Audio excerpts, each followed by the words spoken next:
Thank you, Chairman Paulson, for calling today's hearing on promoting innovation and accelerating economic growth. Innovation drives economic growth and boosts wages. We need more of it, and we need innovation to be more broadly shared across regions.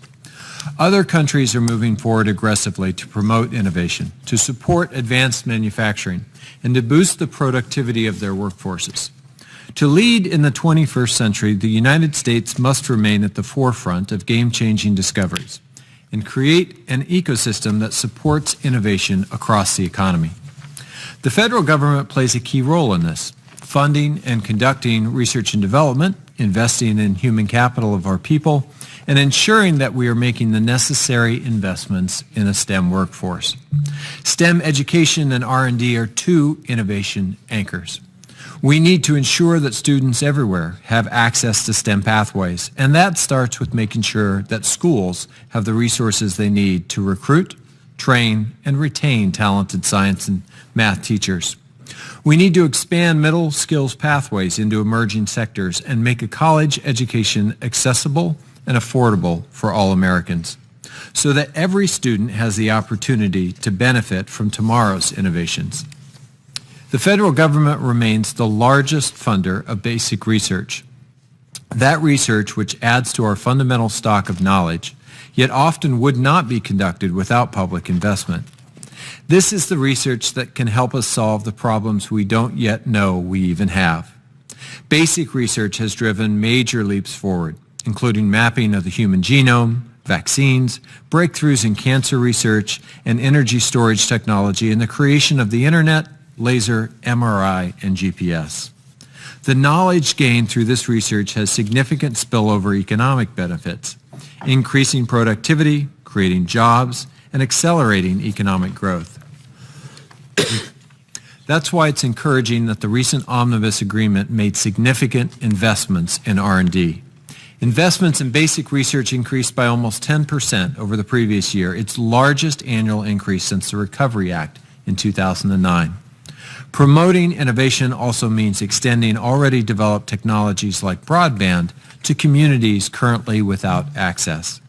Today, years after high-speed internet was first made available, 19 million rural Americans still lack access. The private sector doesn't have the incentive to extend broadband to remote, hard-to-reach communities. The federal government must step in and fill that gap. We also need smart policies that can help emerging industries grow. Targeted tax credits, competitive grants, and prize competitions are all levers that Congress can pull. The multi-year extension of the wind production tax credit is a good example. It is driving investment in wind farms in New Mexico and across the country. Earlier this year, I toured the future site of the $1.6 billion Sagamore Wind Project in eastern New Mexico, which will be the largest wind production farm in our state's history and create up to 300 construction jobs and 30 full-time operations jobs. Programs like Laboratory-Directed Research and Development, LDRD, authorizing a portion of federal labs funding for cutting-edge R&D are also quite vital. At Los Alamos National Laboratory in New Mexico, LDRD researchers generally account for 1/4 of the lab's patents and peer-reviewed publications. Efforts to help commercialize technology developed at our national labs and research universities help to take a good idea and get it into production and out into the marketplace. In New Mexico, we've seen how commercializing the R&D that takes place in our labs can generate significant economic opportunities. I'll share just one example.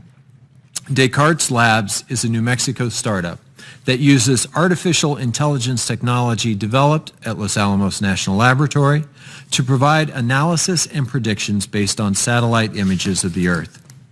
Early applications are in delivering crop yield forecasts and analyzing trends in energy, construction, and the environment.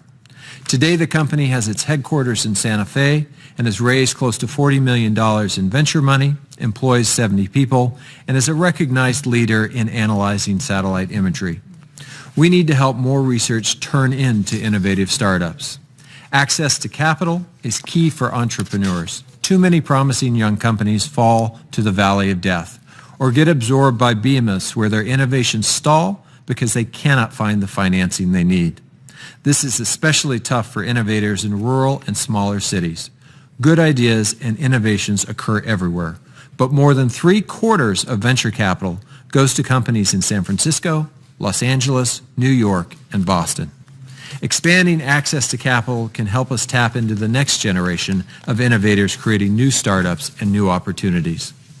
Lastly, immigrants are a key source of innovation and entrepreneurship.